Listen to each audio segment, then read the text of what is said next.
நான் எந்த சாமியை நம்பவும் மாட்டேன், எனக்காக எந்த கோயிலுக்கு நான் போகவும் மாட்டேன். இந்த உலகத்துல கேள்வியோட பதில் தான் அதிகம்.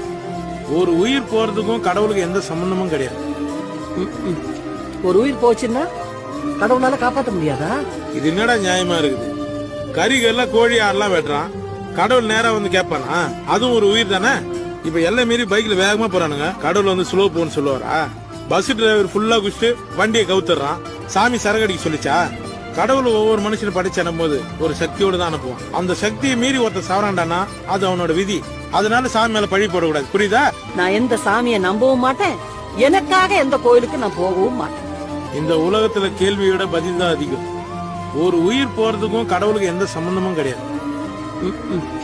ஒரு உயிர் போச்சுன்னா கடவுளால காப்பாற்ற முடியாதா?